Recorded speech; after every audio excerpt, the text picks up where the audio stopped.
My parents missed my college graduation to watch my sister try on dresses in Paris. I sat alone in that auditorium, cap, gown, empty seats where they should have been. I did not call them afterward. I did not cry in the parking lot.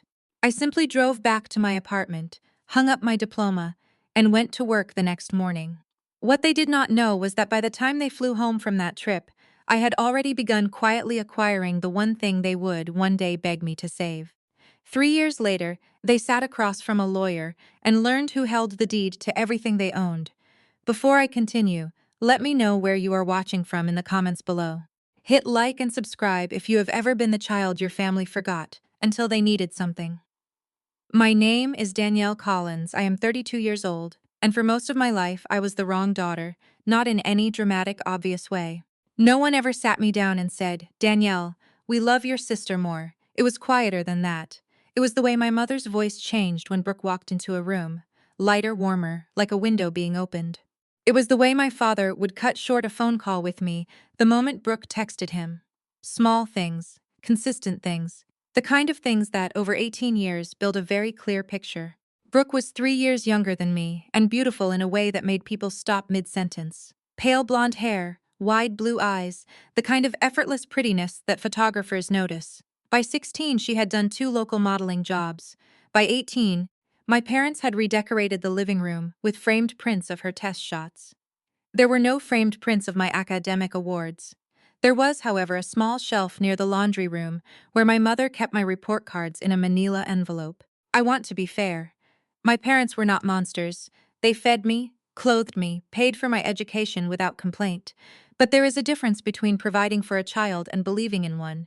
They provided for me. They believed in Brooke. I was 12 when I first understood this distinction. I had won a math competition at the county level. First place, a small trophy, a certificate with a gold seal. The same weekend, Brooke had been cast as an extra in a local TV commercial for a furniture store. My parents took her out for a celebratory dinner at the nicest restaurant in Greenwich. I came home to a note on the counter that said, "Leftovers in the fridge. Congrats on the math thing." I kept that note for years, not out of bitterness, or not only out of bitterness. I kept it because it taught me something important. No one was coming to celebrate me. If I wanted to build something real, I would have to do it alone, and I would have to do it quietly. So that is what I did. I got into Columbia on a partial merit scholarship. The rest I covered through a combination of work study, a research stipend, and a campus job at the library that paid $9 an hour. My parents contributed $18,000 over 4 years, which I logged carefully in a notebook. Not because I planned to pay them back, but because I had already learned that in the Collins household, money and love were the same currency, and I wanted to know exactly how much I had been given and how much I had earned myself. I studied finance, not because it was glamorous. It isn't, not in the way people imagine, but because numbers made sense to me in a way people never quite did. Numbers did not have favorites. A balance sheet did not care whose daughter you were. You were either right or you were wrong, and if you were wrong, there was always a clear path to fixing it. By my junior year, I had a summer internship at a mid-sized private equity firm on Park Avenue. By my senior year, I had a return offer. The work was brutal, 80-hour weeks, analysts who mistook cruelty for rigor, conference rooms that smelled of stale coffee and quiet desperation. I loved it, I was good at it, and I was careful in those early years never to tell my parents exactly how good. This was not a calculated deception. It was more like self-preservation. I had watched what happened when I shared good news in the Collins household. It either went unacknowledged, or it became a springboard to discuss how Brooke was doing, so I stopped sharing. I gave them just enough information to confirm I was alive and employed. The rest I kept to myself. By the time I crossed the stage at Columbia, I had already accepted a full-time offer as an analyst at Hargrove Capital Management, a private equity fund with $800 million in assets under management. My starting salary was $145,000 plus bonus. I had not told my parents this. I had not told anyone in the family this. What I told them was that I had found a job in finance in the city. That was technically accurate. The morning of my graduation, I woke at 6, ironed my gown, and made coffee. My parents were supposed to fly in from Connecticut the night before. My mother had confirmed the reservation twice. My father had said, "We wouldn't miss it, Danny, not for anything." At 7:15, my phone buzzed. It was my mother, Danielle. "Honey, I am so sorry. Brooke's show got moved up. The Paris casting director wants to see her this weekend specifically, and this could be everything for her career. We already changed the flights. We know you understand. I read the message twice. Then I set my phone face down on the counter and finished my coffee. I did not call back. I did not send a reply. I put on my cap and gown, took the subway uptown, and sat in the front section of the Columbia graduation ceremony surrounded by strangers, whose parents pressed against the barriers with cameras and foam fingers and badly printed signs with their children's names. I shook the dean's hand. I accepted my diploma. I walked back to my seat alone, and I made a decision sitting there in that folding chair while a man I did not know gave a speech about the future. I decided that I was done waiting to be seen by people who had already decided not to look. What they did not know yet was that the decision I made that afternoon would, 3 years later, bring them to a lawyer's office in downtown Greenwich, pale-faced and desperate, staring at a name on a document they never expected to see, my name. I want to tell you about the week after graduation because it matters. I did not hear from my parents for 4 days. No call, no follow-up text, no acknowledgement that they had missed the single academic milestone I had worked toward for 4 years. On the 5th day, my mother sent a photo, Brooke standing outside a cafe in the Marais district of Paris, wearing a cream-colored wrap dress, squinting into the afternoon sun. She looked beautiful. The caption read, "She's doing so well over here, proud mama." I stared at that photo for a long time. Then I put my phone in my desk drawer and left it there for the rest of the evening. I started at Hargrove Capital the following Monday. I showed up at 7:30 in a charcoal blazer I had bought secondhand from a consignment shop on the Upper East Side, carrying a leather portfolio I had found at an estate sale in Brooklyn for $11. The office was on the 34th floor of a building on Park Avenue, with floor-to-ceiling windows that looked south toward Midtown. I stood at those windows on my first morning and thought, nobody from Greenwich who knows my family would believe I am standing here. That thought was not triumphant. It was just true. The work consumed me in the best possible way. Private equity at Hargrove was not glamorous from the inside. It was models and spreadsheets and due diligence calls that started at 6 in the morning with partners in London, then pivoted to 9 o'clock calls with management teams in Dallas, then back-to-back internal reviews until 9 at night. I was good at the technical work from the start. What surprised me was how quickly I learned the other part, the reading of rooms, the understanding of what people wanted to hear versus what they needed to hear, the patience required to let a negotiation breathe. My parents called me 6 weeks after graduation, not to apologize. My mother opened with, "So how is the new job?" And when I said it was going well, she said, "That's great, honey," and then told me for 11 minutes about Brooke's callback from the Paris agency. I listened. I said, "That sounds exciting." I got off the call and made dinner and did not think about it again. What I did not tell her was that the week prior, my managing director had pulled me into his office and told me I was the strongest first-year analyst he had seen in 6 years at the firm. He said it the way people in that industry say things, flat, factual, no performance. I believed him because he was not the kind of man who said things he did not mean.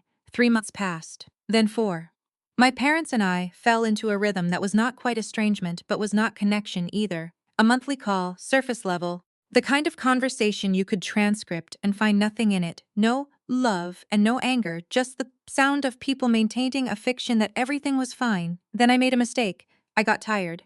It was Thanksgiving of that first year. I drove up to Greenwich, sat at the table my mother had set with the good china, ate the turkey my father carved with the electric knife he used every year, and listened to 40 minutes of Brooke's Susie story.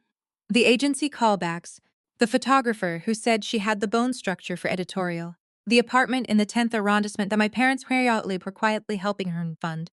And then my aunt, Patricia, who had always been kind to me in a distracted sort of way, turned to me and said, "So Danielle, what are you up to these days?" I told the truth. Not all of it. I did not mention the salary or the fund size. But I said I was doing well, that I had been promoted ahead of the standard timeline, that I was working on a deal that, if it closed, would be one of the larger transactions Hargrove had completed in 5 years. The table was quiet for a moment. My father said, "That's great, Dan." My mother said, "Brooke, tell Patricia about the editorial shoot." I set down my fork. I picked it back up. I finished my sweet potatoes, and when dinner was over and my mother asked me to help clear the plates, while Brooke stayed at the table talking, I carried the dishes to the kitchen and stood at the sink and understood. with the calm clarity of someone who has been shown the same thing too many times to pretend they haven't seen it, that nothing had changed. Nothing was going to change. I drove back to the city that night instead of staying over. My mother texted, "You didn't say goodbye to your father." I replied, "Safe travels." She did not respond. That was the last civil exchange we had for quite some time. 2 weeks later, I called my mother to tell her I was going to skip Christmas that year. I had a deal closing in January, and the December prep work was relentless. She said, "Fine, Danielle, if your job is more important than your family." I said, "I didn't say that." She said, "You didn't have to," and then she said something I had not expected. She said, "You've always been difficult, even as a little girl." Brooke never made things this hard. I did not respond to that. I let the silence sit on the line between us for a long moment. Then I said, "I'll talk to you in the new year, Mom," and I hung up. I did not cry. I am not telling you this to seem strong. I am telling you because it is true, and because I think it matters that by that point I had already stopped expecting warmth from that direction. What I felt instead was something quieter and more final. A door closing, not slamming, just closing softly on its own weight. What my parents did not know was that 6 days after that phone call, a filing landed on my desk that would change everything. A distressed asset portfolio, a package of defaulted residential mortgages in Fairfield County, Connecticut. A routine review, 43 properties. I almost missed it. I was on my third coffee of the evening, half reading, running the addresses against county records the way we always did, and then I saw it 114 Birchwood Lane, Greenwich, Connecticut. I knew that address. I had grown up in that house. I sat very still for a moment. The office was quiet at that hour. Most of the analysts had gone home, and the only sounds were the hum of the HVAC system and the distant elevator chime from down the hall. The spreadsheet on my screen showed 43 rows. Row 27 was my childhood home. Outstanding principal, $1,412,000 status. 94 days delinquent. Foreclosure proceedings pending. I closed the file. I got up, walked to the kitchen, poured out my cold coffee, and stood at the window looking down at Park Avenue for about 4 minutes. Then I walked back to my desk and opened the file again. The facts were simple. My parents had taken out a second mortgage on 114 Birchwood Lane 3 years earlier. The same year Brooke moved to Paris. The loan was structured as an interest-only product for the first 36 months, after which it would recast into a fully amortizing payment that was, by my calculation, approximately $3,200 more per month than what they had been paying. They had missed 3 consecutive payments. The primary lender had referred the account to a loan servicer, who had bundled it into the distressed portfolio now sitting on my desk at Hargrove Capital. My father was a commercial real estate broker. He had been, for most of my childhood, a successful one. But the market in Fairfield County had softened significantly in the past 2 years, and from the occasional comment my mother had let slip during our increasingly sparse phone calls, I understood that his business had slowed. I had not asked for details. They had not offered any. I spent the next 40 minutes pulling every document in the file. Property records, payment history, the original loan agreement, the appraisal. The house had been in our family for 22 years. My parents had bought it when I was 10, the year my father's business had its best quarter. It had 6 bedrooms, a detached garage, a backyard with an oak tree my mother had planted herself. It was worth, by current appraisal, $2.1 million. They were about to lose it. I thought about calling them. I ran through the conversation in my head, the explanation, the offer to help, the gratitude they might express, and then the inevitable moment, weeks or months later, when my help would be absorbed into the family narrative without acknowledgement, the way everything I had ever done had been absorbed. I thought about Thanksgiving. I thought about the electric knife and the good china, and my mother turning away from me mid-sentence to hear about Brooke's bone structure. I did not call them. Instead, I called Marcus Webb. Marcus was a colleague at Hargrove, 2 years ahead of me, quiet, meticulous, the kind of person who understood that the most powerful moves in this industry were the ones nobody saw coming. We had worked together on 2 transactions. I trusted his discretion completely. I told him I had a personal interest in one of the properties in the distressed portfolio and asked whether it was possible to structure a separate acquisition of a single asset from the bundle. He said it was unusual, but not impossible. It would require approval from the portfolio manager and a separate valuation, and I would need to run it through a special purpose vehicle to avoid any conflict of interest flags, given that it was my own deal flow. I said, I understand. Walk me through it. He walked me through it. The entity I formed was called ACG Holdings LLC. The initials stood for nothing anyone would recognize. I used an attorney in Midtown I had worked with on 2 previous closings, a precise, unhurried woman named Catherine Foss who asked exactly the questions that needed asking and none that didn't. The acquisition took 11 weeks from identification to close. I paid $1,190,000 for the note, a slight discount to par, standard for distressed debt of this profile. A CG Holdings LLC became the new lien holder on 114 Birchwood Lane, Greenwich, Connecticut. My parents received a notice of assignment of their mortgage. This is standard procedure. When a loan changes hands, the borrower is notified by mail. The notice came from Catherine's office on ACG Holdings letterhead. It listed a post office box in Midtown as the contact address. It contained no name, no personal detail, nothing that would connect it to me. My mother called me 2 weeks after the notice arrived. She did not mention it. She asked if I was coming home for Easter. I said I was not. She said, fine, and we talked for 6 minutes about nothing, and I hung up. That was the thing about my mother. She could hold 2 entirely separate emotional realities in her mind at once. In one reality, she was a warm woman who set a beautiful table and grew tomatoes in the backyard and always remembered to send birthday cards. In another, she had a daughter she had quietly decided was less important than her other daughter. And she had been acting on that decision for so long that it had simply become the weather. Unremarkable, ambient, the background condition of our relationship. I do not think she was a cruel woman. I think she was a woman who had made a choice so long ago that she had forgotten she had made it. I had not forgotten. The months after the acquisition were busy ones. I was promoted to vice president at 29, 2 years ahead of the standard track. The promotion came with a new title, a new salary, and a corner office that looked east toward the river on clear days. I told no one in my family. I updated my LinkedIn profile, and then thought briefly about whether my mother would see it, and then decided it did not matter either way.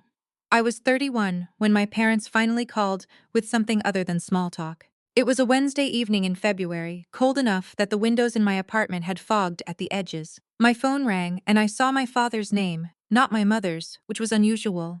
My father and I did not speak often. He was not an expressive man.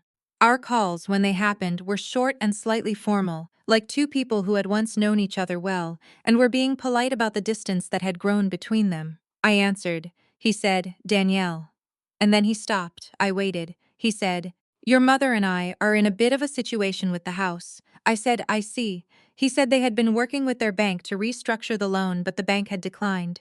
He said the new servicer, meaning ACG Holdings, meaning me, though he did not know that, had sent a formal notice of intent to accelerate the debt, which meant the full balance of $1,412,000 was now technically due. He said they had spoken to a real estate attorney, who had advised them to try to negotiate directly with the lien holder. He said they had an appointment at a law office the following month with a mediator, and that the lien holder had agreed to send a representative. He said, I don't suppose you know anyone in the distressed debt space who might be able to give us some advice. I looked at the fog on my window for a moment. I said, I might be able to point you towards some resources, Dad. He said, thank you, Danny. He had not called me Danny in 4 years. I said I would send him some information and I would be in touch. I got off the call. I sat in the quiet of my apartment for a long time. The city moved outside my window the way it always did. Indifferent, continuous, lit up against the February dark. Then I picked up my phone and called Catherine Foss. I said, Catherine, I need you to arrange that mediation meeting. And I need you to make sure that when my parents walk into that room, I am the one sitting on the other side of the table. She was quiet for a moment. Then she said, understood, I'll set it up. I set my phone down and went to make dinner. I was not angry. I want to be clear about that. What I felt was something more like the particular calm that comes when you have been patient for a very long time, and the moment you have been patient for has finally, quietly arrived. Let me tell you something about distressed debt that most people do not know. When a mortgage goes into default and the note is sold to a new lien holder, the borrower does not automatically know who bought it. They receive a notice of assignment, a form letter, 1-page legal language, and that letter tells them the name of the new entity holding their debt. It does not tell them who owns that entity. It does not tell them who is sitting on the other side of the ledger, watching the clock on their home tick down. My parents had been making partial payments to ACG Holdings LLC for 8 months by the time my father called me. Not enough to cure the default.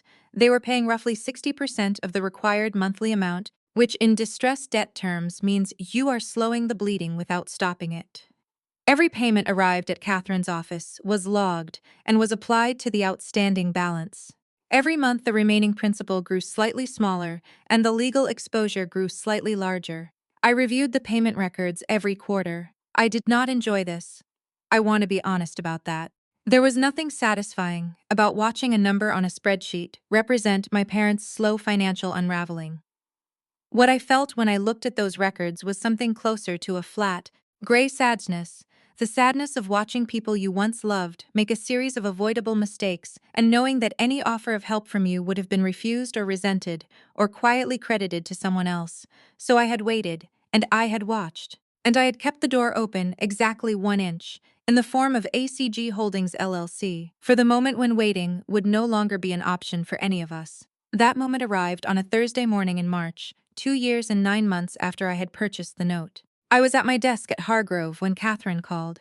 She said the mediation was confirmed for the 14th, a Thursday, 2 weeks out, at the offices of Alderman and Pierce on Greenwich Avenue. Neutral ground, she said. The mediator was a retired judge named Horace Calloway who did commercial debt work on the side. My parents would be represented by their real estate attorney, a man named Gerald Fitch who had an office above a dry cleaner on Mason Street and whose online reviews described him as thorough but slow. I said, "Perfect." She said, "Are you sure you want to be there in person?" I said, "Yes." She said, "Danielle, I want to make sure you've thought through what happens after they see you. This is not a situation you can unring." I said, "I know." She said, "All right then, I'll confirm the room." I spent the 2 weeks before the mediation the way I spent most important things, quietly, methodically, without telling anyone. I reviewed every document in the ACG file. I had Catherine prepare a full accounting, original purchase price of the note, payments received to date, current outstanding balance, accrued interest, legal fees. The total amount my parents owed as of the 14th of March was $1,388,400. I also did something else. I had my assistant pull together a file on Brooke, not out of malice. I want to be clear about this. I pulled the file because I needed to understand the full picture before I walked into that room. What I found was this. Brooke had returned from Paris 14 months earlier, after the agency that had been nurturing her career was acquired by a larger firm that did not renew her contract. She was living in a rented apartment in Stamford, about 12 miles from the Greenwich house. According to her Instagram, which was public, she was doing local commercial work, the kind of thing she had done at 16, furniture stores and car dealerships, nothing editorial. She had 4,200 followers. She posted frequently. The comments were kind. My parents had been supplementing her rent. I knew this because my mother had mentioned it once, in passing during one of our brief calls, not as a confession but as a casual fact, the way you mention the weather, because, in the Collins household, supporting Brooke was simply what you did, as natural and unremarkable as breathing. I sat with this information for a long time, then I put it away. The morning of the 14th, I woke at 5:30, made coffee, and stood at my kitchen window watching the city come to light. I wore a navy blazer over a white shirt, clean, simple, nothing that could be read as aggressive or performative. I took the train to Greenwich, which I had not done in over a year. The Fairfield County landscape unrolled outside the window the way it always had. The stone walls, the bare March trees, the big houses set back from roads I had driven 100 times. I arrived at Alderman and Pierce at 8:55. The receptionist showed me to the conference room on the second floor. A long table, 8 chairs, a credenza with a coffee service. The mediator, Horace Calloway, was already seated at the head of the table. He was a large man, unhurried, with the particular stillness of someone who had spent decades in courtrooms and had long since stopped being surprised by anything people did to each other. He looked at me and said, "Miss Collins, I've reviewed the file. Are you ready?" I said. "Yes," he said. "Your clients will be here at 9, I said. "They're not my clients. They're my parents." He looked at me for a moment. Then he said, "I see," and made a small note on his legal pad. At 9:03 I heard voices in the hallway. My father's voice first, low, measured, the voice he used in professional settings, the voice that meant he was holding himself together. Then my mother's, higher, slightly too fast, the voice she used when she was frightened and did not want to show it. Then Gerald Fitch's, a third voice I did not recognize, brisk and apologetic, in the way lawyers are when they know their client's position is weak. The door opened. My father walked in first. He was wearing his good suit, the charcoal one he kept for closings, slightly too wide in the shoulder now, which told me he had lost weight. He looked older than I remembered. His hair had gone fully gray at the temples. He scanned the room with the automatic professional habit of someone who always assessed a room before entering it fully, and his eyes found Catherine first, then Horace Calloway. Then the chair on the opposite side of the table, then he found me. He stopped walking. My mother walked into his back. She said, "Richard, what?" And then she looked past him and saw me, and the color left her face the way water leaves a glass when you tip it, all at once completely. I did not stand up. I did not smile. I folded my hands on the table in front of me and said, "Good morning." My father said, "Danielle." Just my name. Nothing else. Gerald Fitch, who had come in behind my mother, looked from me to my parents to Catherine and said, "I'm sorry. Can someone explain what's happening here?" Catherine opened the ACG Holdings file, slid a copy across the table to Gerald Fitch, and said, "My client, Danielle Collins, is the sole beneficial owner of ACG Holdings LLC, which holds the first lien on the property at 114 Birchwood Lane, Greenwich, Connecticut. She is here as the authorized representative of the lien holder." Fitch looked at the document. He looked at me. He looked at my parents. My mother sat down heavily in the nearest chair. My father remained standing for a moment longer. Then he sat down too. Horace Calloway said, in the same unhurried voice he had used with me 20 minutes earlier, "Shall we begin?" The mediation lasted 3 hours and 40 minutes. I will not take you through every minute of it, because most of it was procedural. Gerald Fitch reviewing the payment history, Catherine presenting the acceleration notice, Horace Calloway moving between the two sides of the table with the patient efficiency of a man who had seen this exact situation in 100 different forms and knew exactly how it ended. What I will tell you is what happened in the first 15 minutes, because those 15 minutes were the ones that mattered. My father spoke first. He looked at me across the table, not at Catherine, not at the mediator, at me, and he said, "Danielle, I need you to understand that we did not know it was you. If we had known it was you, we would have called." I said, "I know, Dad." He said, "We're asking you, as our daughter, to give us more time." I said, "I understand that, and I want to hear your proposal. But first I need to say something, and I need you to let me finish before you respond." He nodded. I said, "3 years ago you missed my graduation. You flew to Paris to watch Brooke at a casting call for a job she did not get. I sat in that auditorium alone. I did not ask you for anything after that, not an apology, not an explanation, not acknowledgement of any kind. What I asked for the following Thanksgiving was to be heard for 60 seconds at a dinner table. Instead, my mother turned away from me mid-sentence to talk about Brooke's photo shoot. 6 weeks after that, when I said I couldn't make Christmas, I was told I was difficult, that I had always been difficult. That Brooke never made things this hard. I paused. My mother was looking at the table. My father was looking at me. I said, "I am not here to punish you. I am here because you have a legitimate debt problem, and I have a legitimate financial interest. And those two facts happen to intersect in a way that gives us an opportunity to resolve something that has needed resolving for a long time.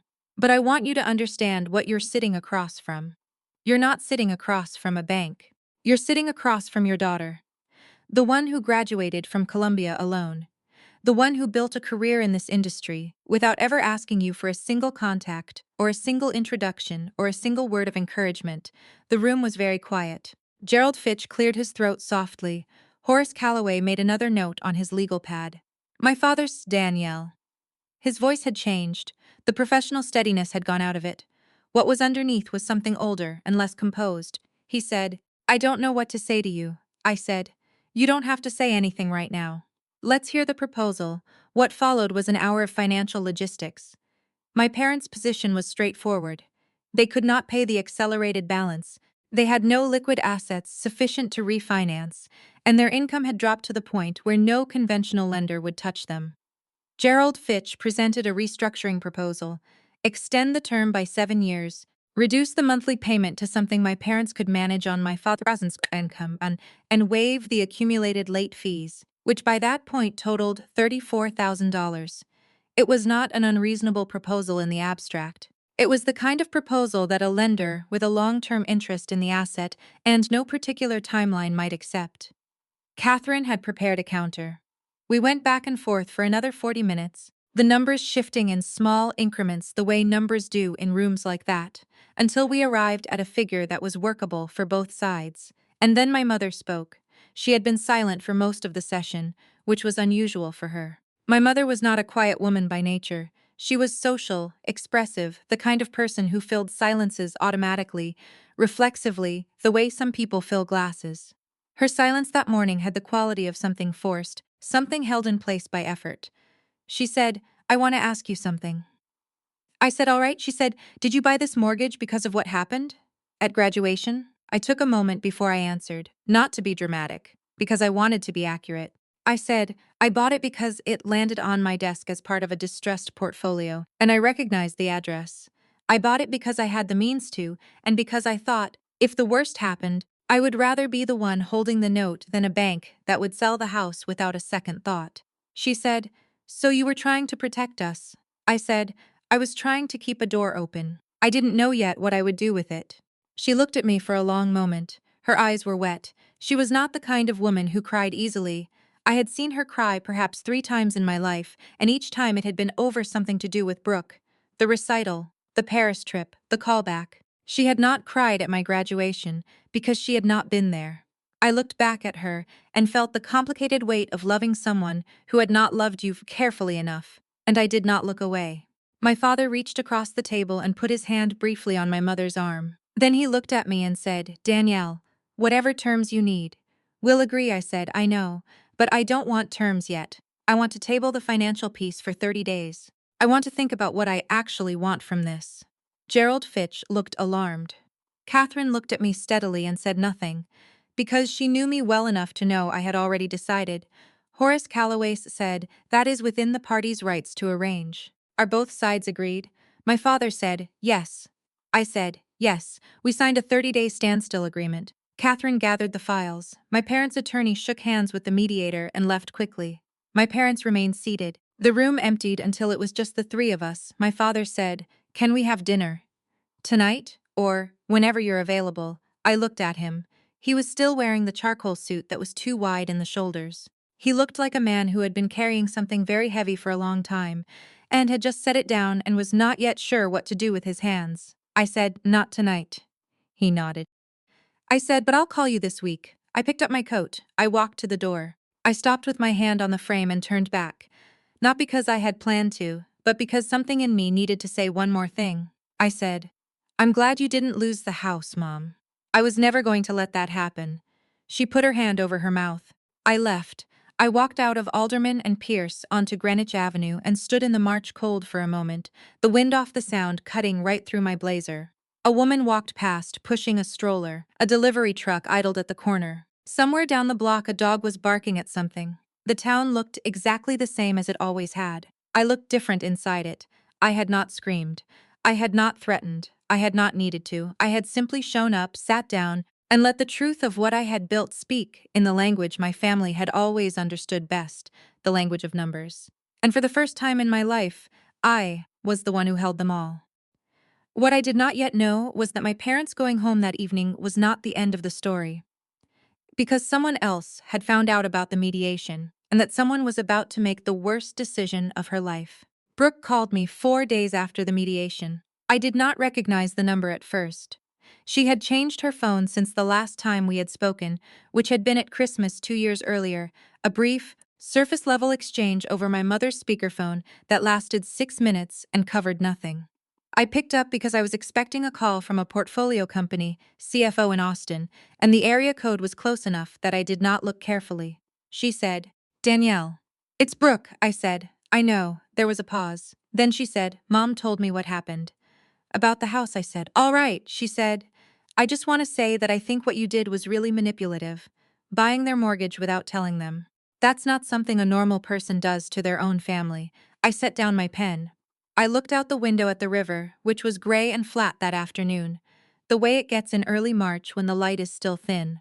I took a breath. I said, "Brooke, I'm going to give you one opportunity to reconsider the direction of this conversation."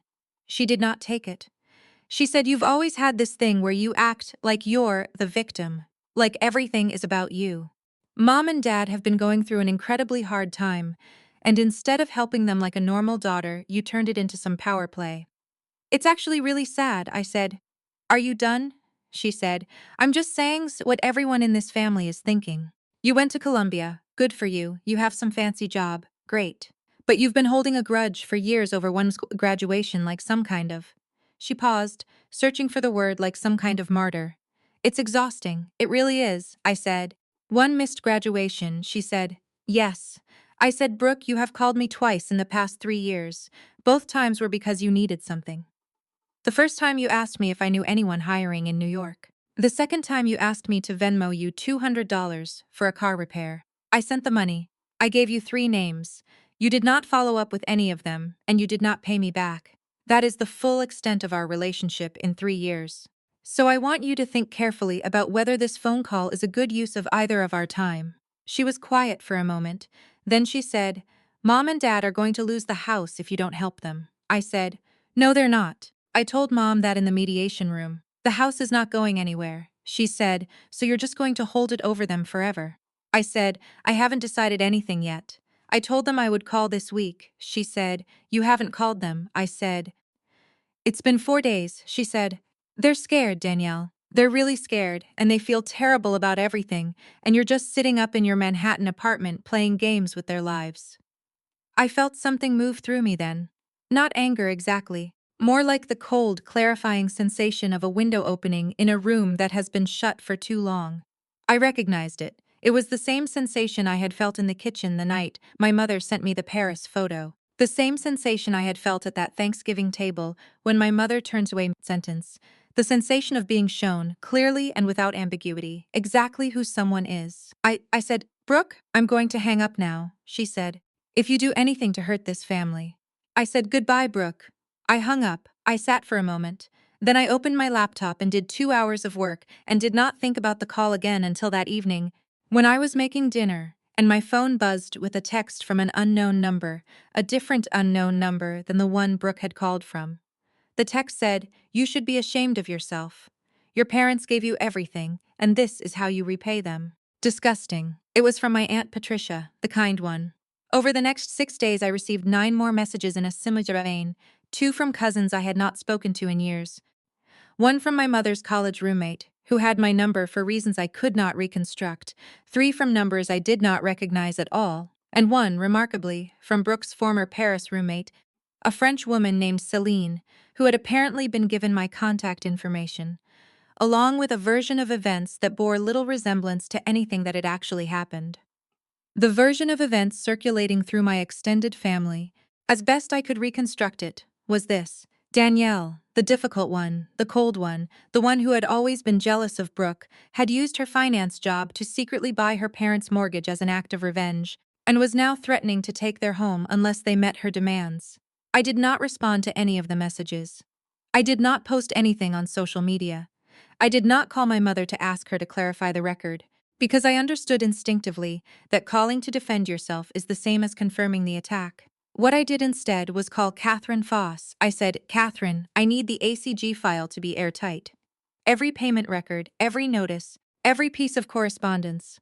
I need it organized chronologically, and I need copies in 3 separate locations, she said. Already done.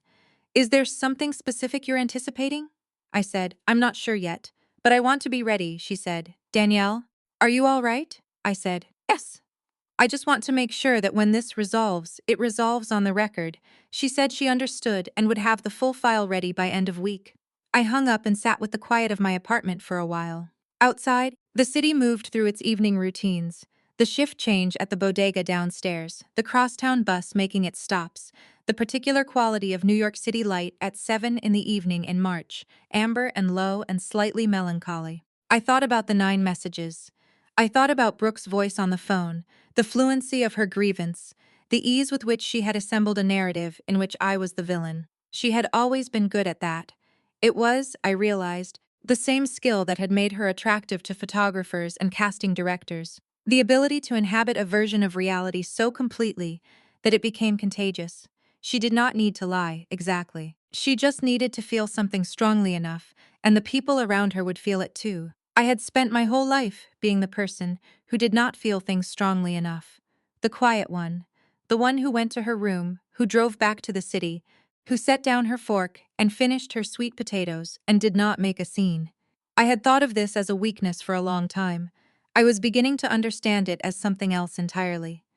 The following Tuesday, Gerald Fitch sent Catherine a formal letter.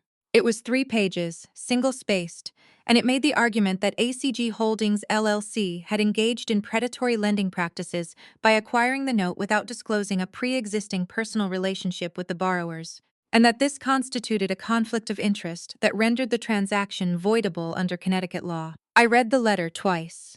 Then I called my own attorney, not Catherine, but a litigation partner at a firm on 6th Avenue named David Park, whom I had met 2 years earlier at a charity dinner and had kept in my contacts for exactly this kind of moment. I said, "David, I need you to read something." He read it. He said, "This is not a serious legal argument." I said, "I know. But I need a serious response." He said, "I'll have something to you by Thursday." I said, "Make it Wednesday." He said, "Wednesday it is." What Gerald Fitch had not understood, what none of them had understood, including my parents, was that I had not made a single impulsive decision in this entire sequence of events. Every step had been documented. Every notice had been properly served. The acquisition of the note had been structured specifically to withstand scrutiny. Catherine Foss did not make mistakes of the kind Fitch was alleging. I had paid her well precisely because she did not. The letter from David Park went out Wednesday afternoon. It was 4 pages. It was, in Catherine's words when she read it, surgical. Gerald Fitch did not respond. The extended family messages slowed and then stopped. Brooke went quiet on social media for 11 days.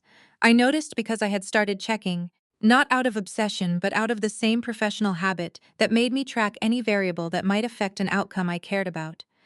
And then, on a Friday evening at the end of March, my father called. He said, "Danielle, I need to ask you something and I need you to be honest with me." I said, "All right." He said, "Did Brooke contact you after the mediation?" I said, "Yes." He said, "What did she say?" I told him. Not everything, not the tone, not the specific words, just the substance. He listened without interrupting, which was unusual for him. When I finished, he was quiet for a long moment, then he said, "I owe you an apology for that." "For all of it," I said. "Dad." He said, "No, let me say it. I know it's late. I know that doesn't fix anything. But I need to say it." I held the phone and looked at the fog on my kitchen window and thought about a 12-year-old girl standing in front of a shelf by the laundry room, holding a gold-sealed certificate that nobody had framed. I said, "I'm listening."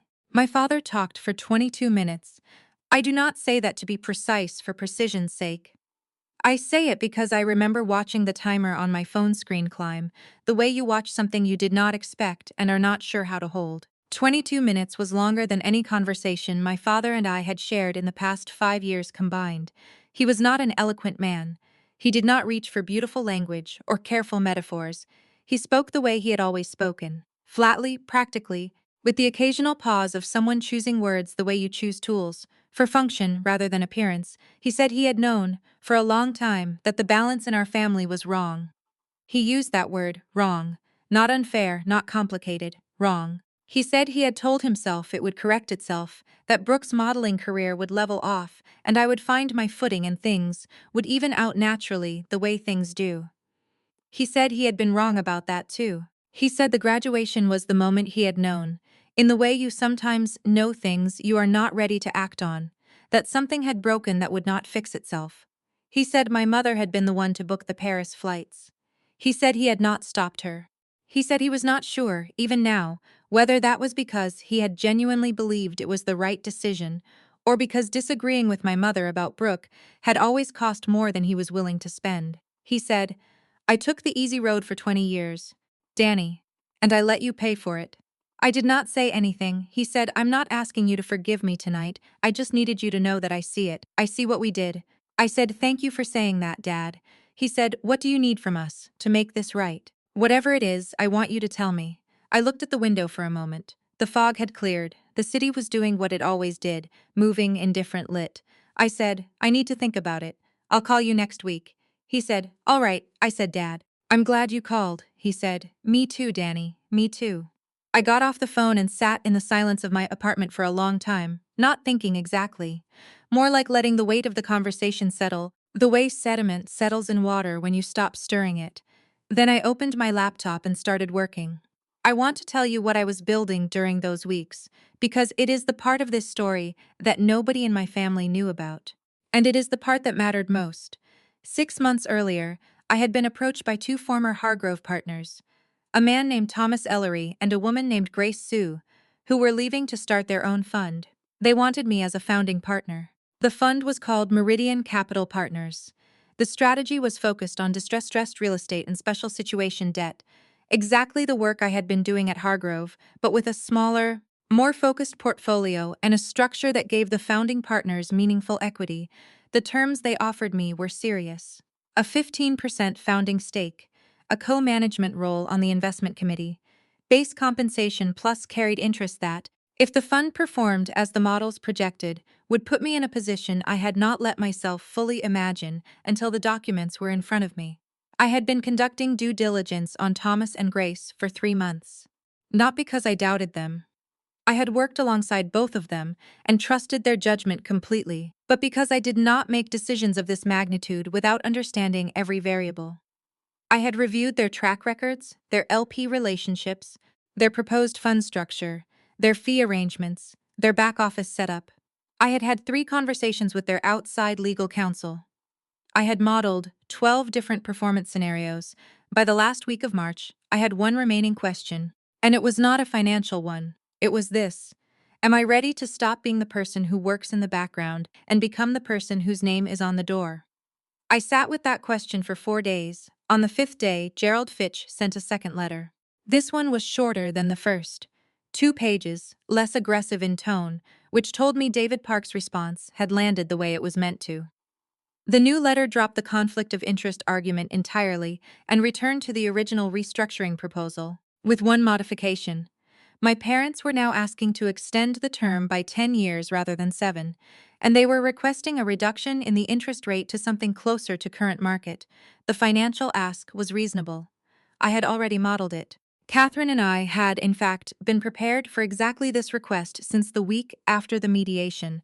What the letter did not address, what Gerald Fitch could not have known to address, because no one in my family knew, was that I had already decided what I actually wanted. Not from the debt, not from the house. From my family. I called Catherine that evening. I said, "Catherine, I need you to prepare 2 documents." She said, "Go ahead." I said, "The first is a full debt forgiveness agreement. A CG Holdings forgives the outstanding balance of $1,388,400 in its entirety, effective immediately with a full release of lien. No conditions, no restructuring, no payment plan." She was quiet for a moment. Then she said, "And the second?" I said, "The second is a letter. From me, not from ACG Holdings, to my parents and to every member of my extended family who received communication from Brooke over the past 3 weeks. The letter will set out the factual record of what happened, not my interpretation of it, just the facts. The dates, the documents, the payment history, the acquisitions, the mediation. Everything on the record in plain language." Catherine said, "Danielle, a letter like that, to the extended family." I said, "I know. I want them to know the truth. Not so they feel sorry for me. Because the version of events that's been circulating is false, and I am not willing to let a false version as my own story be the one that stands." She said, "All right, when do you need them?" I said, "By Friday." "And Catherine, I need one more thing." She said, "What's that?" I said, "I need you to call my parents' attorney and tell him that ACG Holdings is prepared to resolve the matter in full, but that the resolution will take place in person, not by correspondence, and that all parties, and I mean all parties, will need to be present." She said, "All parties meaning?" I said, "My parents, my sister, and whoever in the extended family can make it to Greenwich on a Saturday afternoon in late November." She said, "November, that's 8 months from now." I said, "Yes." She said, "You're planning this around Thanksgiving." I said, "My family has always done Thanksgiving at the house on Birchwood Lane. I see no reason to change that tradition." There was a pause. Then Catherine said, in a voice that was professionally neutral but contained, I thought, the faintest trace of something like admiration, "You have been planning this for a while." I said, "I've been patient for a while. There's a difference." She said she would have the documents ready by Friday. She said she would make the call to Gerald Fitch the following morning. She said, for the second time in our professional relationship, "Are you sure about this?" I said, "Catherine, I have been sure about very few things in my life." "I am sure about this," she said. "All right then." After I hung up, I did one more thing. I called Thomas Ellery. I said, Thomas, I'm in. He said, yeah. I said, yeah. He said, welcome to Meridian, Danielle. I said thank you and got off the phone and stood in the middle of my apartment in the quiet of a Thursday evening in late March. And I let myself feel, for just a moment, the full weight of what I had built: a fund, a plan, a record, and in 8 months, a table. My family had always gathered at that table in November: the good china, the electric knife, the oak tree, and the backyard bare against the November sky. They had gathered there without me some years, and with a version of me other years: the quiet one, the difficult one, the one who cleared the plates while Brooke stayed at the table talking. This November would be different. This November was bringing the deed. The Saturday before Thanksgiving fell on the 23rd of November. I drove up from the city, alone, the way I had driven up for every Collins family gathering for the past decade, early, before traffic, in the gray light of a morning that had not yet decided whether it was going to be a good day.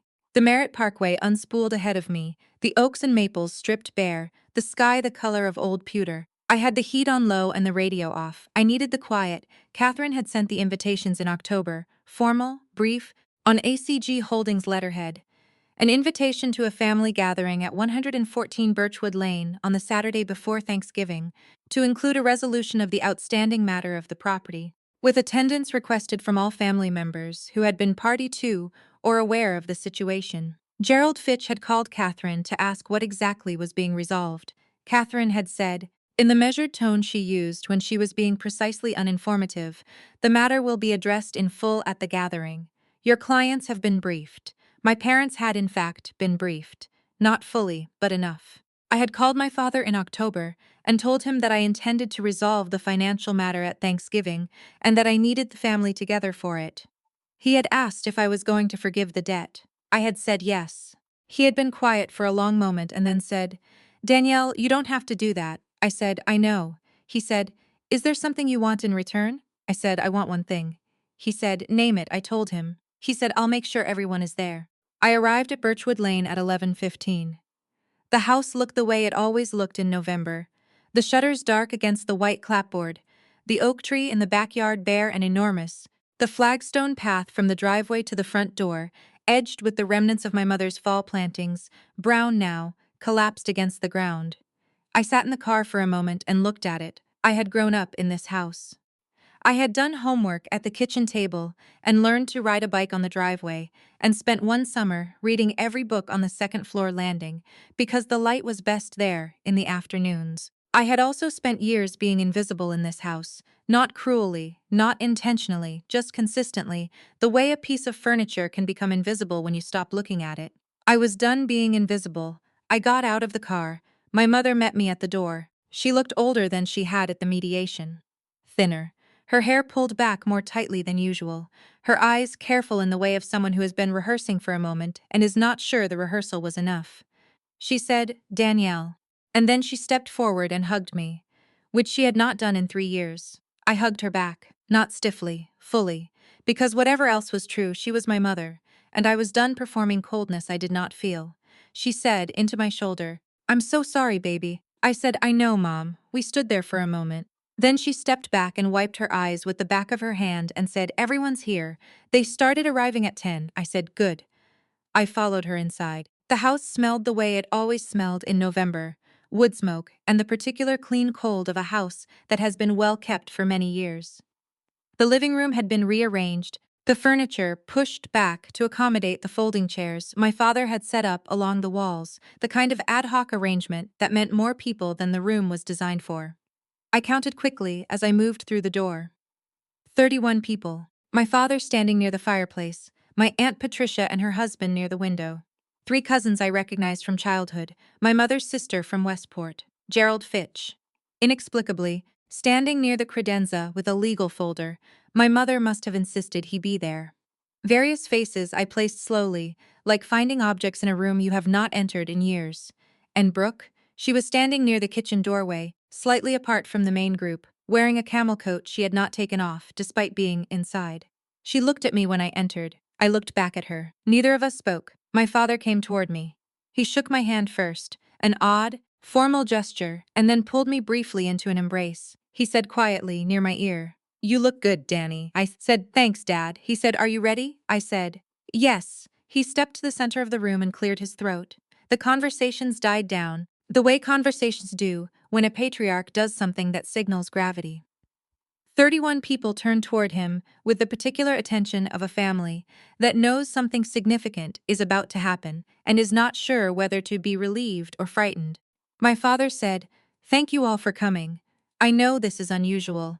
I asked you here because my daughter Danielle asked me to gather the family, and because there are things that need to be said and heard by everyone in this room. I'm going to let her speak." He stepped back.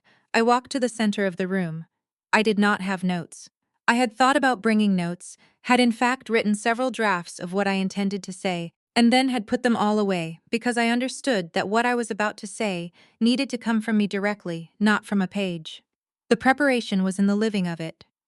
In the 12 years of watching and working and waiting, in the 11 weeks of structuring the ACG acquisition, in the mediation room in March, in the 4 days I had spent sitting with the question of whether I was ready to stop being invisible. I was ready, I said. Most of you know who I am. Some of you, over the past several months, received information about me and about this family's financial situation that was incomplete, or inaccurate, or both.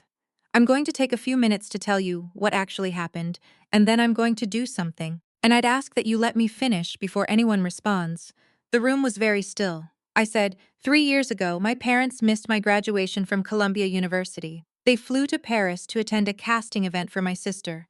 I sat alone in the auditorium. I did not make a scene. I drove home. That is a fact. I paused. Brooke, near the kitchen doorway, had gone very still. I said in the months that followed, I attempted to maintain a relationship with my family. I was told I was difficult. I was told I had always been difficult. I was told that my sister never made things this hard. Those are also facts. They are documented in text messages that I kept, not because I was building a case, but because I am the kind of person who keeps records. My Aunt Patricia, near the window, looked at the floor. I said, 18 months ago, I discovered through my professional work that my parents' home was in foreclosure. Rather than allow that to proceed, I acquired the mortgage through a legal entity. I did not tell them, because at that point our relationship had deteriorated to the point where any offer of direct help would likely have been refused.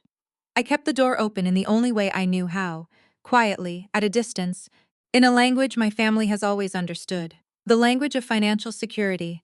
I reached into the inside pocket of my blazer and removed a document.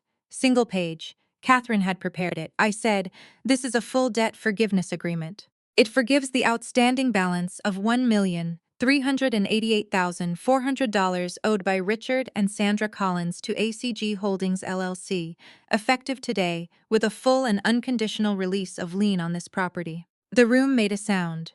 Not words, a collective intake of breath, a shift in atmosphere. The way a room changes when something large and irreversible moves through it. My father put his hand over his eyes. My mother sat down in the nearest chair. I said, "I'm not doing this to be thanked. I'm not doing it to be celebrated. I'm doing it because this is my family's home, and it should remain my family's home. And because the version of me that sat alone in that graduation auditorium 3 years ago had already decided, in the parking lot, driving back to the city, that the rest of my life was not going to be lived in bitterness, I looked around the room. 31 faces, some wet-eyed, some stunned. Gerald Fitch was writing something on his legal pad with the focused intensity of a man who had learned never to be surprised and was being surprised anyway. I said, "There is one thing I'm asking for in return. Not from my parents, they already know. From everyone in this room, I'm asking that the version of events some of you received, the version in which I am the villain, in which I used my parents' financial difficulty as leverage for some personal vendetta. I'm asking that version to end today. Not for my sake, for the sake of accuracy.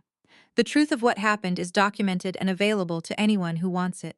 I would prefer you simply take my word for it." I put the document on the coffee table in front of my mother. I said, "That's all I have." The room was completely silent. And then my Aunt Patricia, the kind one, the one who had sent me a terrible text message in March and had not spoken to me since, stood up from her chair near the window. She walked across the room. She was a small woman, 63 years old, with my mother's eyes and my grandmother's way of moving, deliberate and unhurried. She stopped in front of me. She looked at me for a long moment. Then she said, "I am ashamed of the message I sent you. I am deeply, deeply ashamed." I said, "Patricia." She said, "No, let me say it. I took someone's word over yours without asking a single question. You were my niece, and I did not give you the benefit of the doubt, and that was wrong. I'm sorry. She took my hand in both of hers. And then Brooke, from the kitchen doorway, made a sound. A short, sharp sound. Not a word, just a sound. The sound of someone who has been holding something together and feels it beginning to give. Every head in the room turned toward her. She was still wearing the camel coat. Her face had gone the color of chalk. Nobody moved for a moment. Brooke stood in the kitchen doorway with 31 people looking at her. And the particular quality of the silence in that room was unlike anything I had experienced in my life. Not hostile, not expectant, just complete. The kind of silence that happens when a room full of people simultaneously understands something they had not understood before and are waiting to see what it will do. My father said quietly, "Brooke?" She said, "Don't." He said, "Brooke, come sit down," she said. I said, "Don't." Her voice had a quality I had not heard in it before, not anger, not the fluent grievance she had deployed on the phone in March. Something rawer than that, something that sounded, underneath the resistance, like a person who has just seen a version of themselves they did not expect and does not know what to do with it. She looked at me. I looked back at her. She said, "You did all of this just to humiliate me." I said, "Brooke, I forgave Mom and Dad's mortgage." "That's what I did," she said, "in front of everyone." "You had to do it in front of everyone." I said, "I did it in front of everyone, because for the past 8 months a version of this story, in which I am the villain, has been circulating through this family. I needed the correction to be as public as the accusation." She said, "So it was about me." I said, "It was about the truth." She made a sound that was almost a laugh. Then she said, "You've had this job, this money, this whole life, and you've never said a word about it. Not to Mom, not to Dad, not to any of us. And now you show up here with your lawyer documents and your forgiveness and act like you're the good one." I said, "I'm not acting like anything. I'm just telling you what happened." She said, "What happened is that you've been waiting for this. For years. Waiting for us to need you so you could do exactly this." The room was very still. My father had moved slightly, positioning himself between Brooke and the center of the room in the instinctive way of a parent who senses something escalating, though I noticed he did not speak. I said, "Brooke, you called me manipulative in March. You organized a campaign that resulted in 9 hostile messages from family members who had no information. You told people I was threatening to take this house. I was never going to take this house. I told Mom that in the mediation room. And now you're standing in your parents' living room on the day I forgave their debt, and you're still making this about something I did to you." She said, "Because you did do something to me. You made me look." She stopped. She said, "You made me look like the bad one." And there it was. Not a confession. Not exactly. But the thing beneath the argument, the thing that had been driving every version of this conflict since March, stated plainly enough that there was no way to misread it. She was not angry because I had been unfair. She was angry because, for the first time in the history of the Collins family, the story had been told in a room where she could not control the telling. "My mother, from her chair," said Brooke. "That's enough." Brooke turned to look at her. Something in my mother's voice had changed. Not loud, not sharp, but final in a way that I had never heard her use with Brooke. The voice she had always used with me. She said, "Danielle has been more generous today than either of us deserves. You will not stand in this room and make it smaller than it is." Brooke looked at my mother for a long moment. Then she looked at my father. He met her gaze steadily and said nothing, which was its own kind of answer. She looked around the room. 30 faces that were no longer turned toward her with the reflexive sympathy she had always been able to count on. Patricia was still holding my hand. The cousins near the fireplace were looking at the floor. Gerald Fitch had stopped writing. Brooke said, "I need some air." She walked through the kitchen. The back door opened and closed. Nobody followed her. My father released a long, slow breath. He reached into his jacket pocket and removed a folded piece of paper. He held it for a moment, looking at it, and then he looked at me. He said, "Before you came in today, I wrote something down. I wasn't sure I was going to read it. I'm going to read it now." He unfolded the paper. He said, "I want to address my daughter Danielle, and I want everyone in this room to hear it." He read slowly, in the flat, practical voice he always used, the voice that meant he was choosing words for function. He said, "Danielle, your mother and I made a series of choices over the course of your life that prioritized your sister's comfort and ambitions over yours. We told ourselves we were being fair. We were not being fair. We missed your graduation. We dismissed your achievements. We allowed you to be isolated from this family's warmth and support at moments when you needed it and had earned it. When you tried to tell us you were hurting, we called you difficult. When you reached out in the months after graduation, we made you feel that reaching out was an imposition. He paused. He said, "You have done something today that neither of us would have done in your position. You have shown more grace toward this family than this family has shown toward you. I am not going to ask you to forget what happened, because I don't think forgetting is realistic, and I don't think it's what you want. What I'm asking is for the chance to be your father properly, going forward, for whatever time we have. I am asking for that chance not because I deserve it, but because you have shown me, today, that you are the kind of person who understands the difference between justice and cruelty, and I believe you have enough of the first in you to consider giving us a second chance at the second." He folded the paper. The room was so quiet I could hear the oak tree moving in the wind outside. My mother had both hands over her face. Patricia had her head bowed. Two of my cousins were openly crying, the unself-conscious crying of people who were not expecting to feel something and suddenly felt everything. I looked at my father. He was still holding the folded paper, and he looked the way he had looked in the mediation room in March, like a man who had set down something very heavy and was not sure yet what came next. I said, "Dad." He looked at me. I said, "I accept." He crossed the room in 3 strides and hugged me the way he had not hugged me since I was small. Not the brief, formal embrace from the driveway that morning, but something fuller and less composed. The hug of a man who understood what he was getting back and what it had cost to lose it. I held on.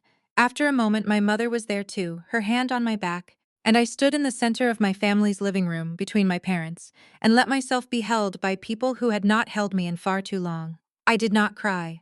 I want to be honest. I had spent so many years building the architecture of my own composure that it did not collapse in a moment, even a moment like that one. What I felt was something quieter and more durable than tears. Something that felt, for the first time in a very long time, like the possibility of home. We stood there for a while. Then Patricia said, from somewhere behind me, "Is anyone else desperately hungry, or is that just me?" The room laughed. The real kind, the sudden, helpless kind that happens when tension breaks all at once, and everyone in a room remembers simultaneously that they are human and imperfect and grateful to still be in the same place. My father pulled back and wiped his face with his sleeve in the inelegant way of a man who had not planned to cry in front of 30 people and was not particularly embarrassed about it. My mother said, "The turkey has been in since 7. If we don't eat soon, it's going to be sawdust." Someone near the credenza said, "I'll open the wine, Gerald Fitch." With the air of a man who had just witnessed something that would recalibrate his understanding of family law for years, quietly signed the debt forgiveness agreement as a witness and left it on the coffee table. And we went to the dining room, all of us, and we sat down. Brooke's chair was empty. Nobody remarked on it. The turkey was not sawdust. The table was set with the good china. My father carved with the electric knife. My Aunt Patricia sat next to me and talked, for the first time in my memory, about things that had nothing to do with Brooke. Her garden in Westport, a trip she was planning to Portugal, a book she had read on the train and could not stop thinking about. My cousins asked about Meridian Capital. I told them, briefly, what it was, and watched their faces rearrange around a version of me they had not known existed. Outside, through the dining room window, the oak tree moved against the November sky. I looked at it for a moment. The same tree I had looked at from my bedroom window for 18 years. The same tree my mother had planted when I was 10, the year my father's business had its best quarter, the year they had bought this house and believed the best was ahead of them.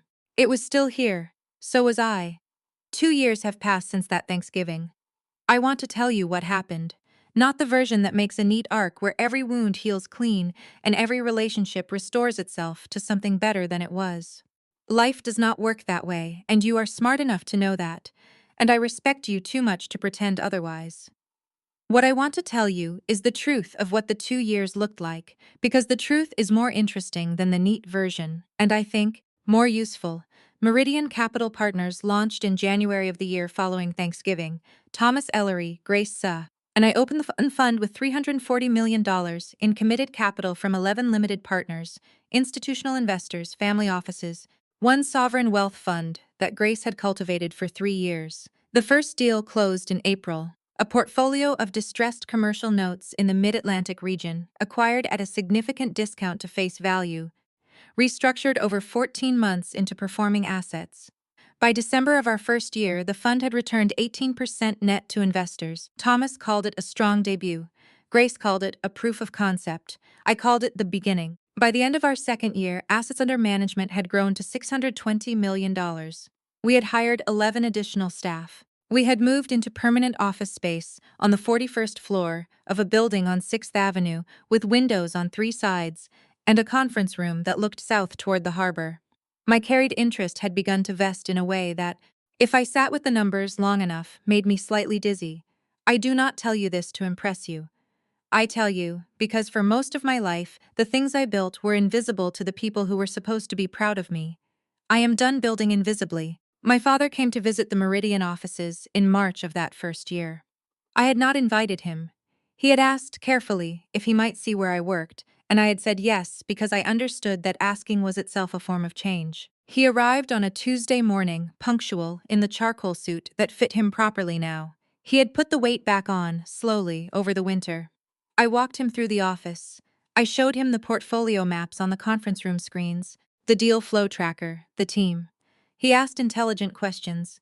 He had been a commercial real estate broker for 30 years and understood the asset class in a way that surprised me and should not have. At the end of the tour, he stood at the south-facing window and looked out at the harbor for a moment. Then he turned and said, "I'm proud of you, Danielle." I said, "Thank you, Dad." He said, "I should have said it a long time ago." I said, "Yes. But you're saying it now." He nodded. We went to lunch at a restaurant around the corner and talked for 2 hours about nothing in particular. The market, a book he had been reading, a trip my mother was planning to Italy. It was the most ordinary conversation we had ever had, and it was, for that reason, the best one. My mother called me every Sunday. This began the week after Thanksgiving and did not stop. At first, the calls were slightly effortful, the way early physical therapy is effortful. You can feel both parties working, finding footing, testing weight. By spring, they had become something easier. By summer, they were something I looked forward to. She asked about work, about friends, about whether I was eating enough and sleeping enough, the questions mothers ask when they are finally paying attention. I answered honestly and asked her questions back and listened to the answers. It was not the relationship I would have chosen if I had been able to choose from the beginning. But it was a real one, and it was ours, and I was not willing to waste it by spending it in the past. The house on Birchwood Lane was transferred into my parents' names, free and clear, in February. Catherine Foss handled the paperwork. It took 3 weeks. On the day the transfer completed, my mother called and cried for 4 minutes and then said, in a steadier voice, I planted 6 new rose bushes in the backyard. I said, "I'd like to see them sometime." She said, "Come in June." I did. The rose bushes were extraordinary. Now, Brooke, I know you want to know about Brooke, and I am going to tell you. Because leaving her out would be dishonest. And she is part of the truth. She did not come back inside on Thanksgiving. She drove back to Stamford that afternoon and did not respond to my parents' calls for 11 days. When she finally called my mother back, the conversation was, by my mother's account, difficult. Brooke was hurt, felt publicly humiliated, felt that the gathering had been designed to expose her. My mother, to her considerable credit, did not agree with this characterization.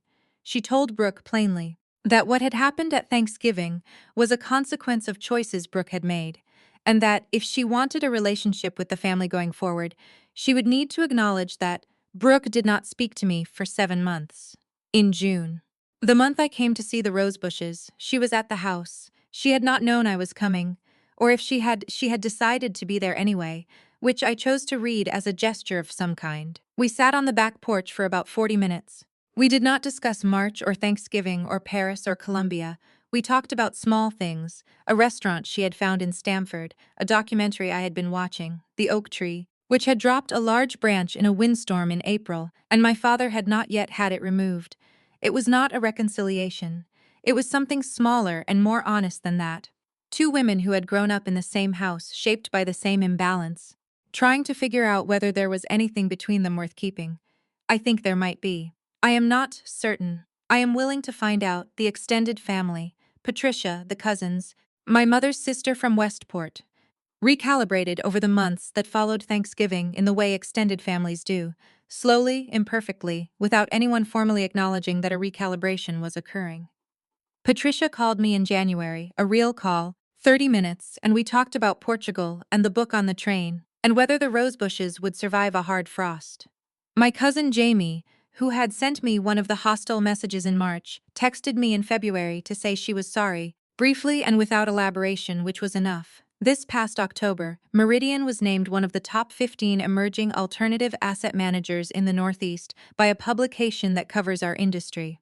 My photo was in the piece. A headshot, professional, the kind of image that gets used in conference programs and award ceremonies. My father framed it and put it on the wall of his home office in Greenwich, next to his real estate licenses. I know this because my mother told me, laughing, on a Sunday call. I said, "Dad framed it?" She said. He showed everyone at Thanksgiving. This past Thanksgiving, the table was full. Both sides of it, I carved the turkey. My father watched from the doorway and said nothing, and smiled the way people smile when they are watching something they thought they had lost come back to them. My mother had made her good sweet potatoes, and the cranberry relish, nobody except my Aunt Patricia actually liked, but which appeared every year regardless, a piece of furniture in the meal, comforting in its constancy. Brooke sat across from me. We talked about the documentary. She laughed at something my cousin Jamie said, and the laugh sounded like the laugh I remembered from when we were girls, before the weight of being the golden child had taught her to perform, rather than feel.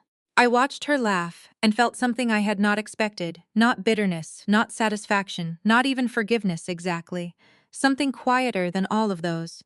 Something that felt like grief for the sisters we might have been and hope, tentative and unproven, for the sisters we might still become. The oak tree was bare against the November sky. The rose bushes were cut back for winter, 6 neat mounds along the back fence. The good china was on the table.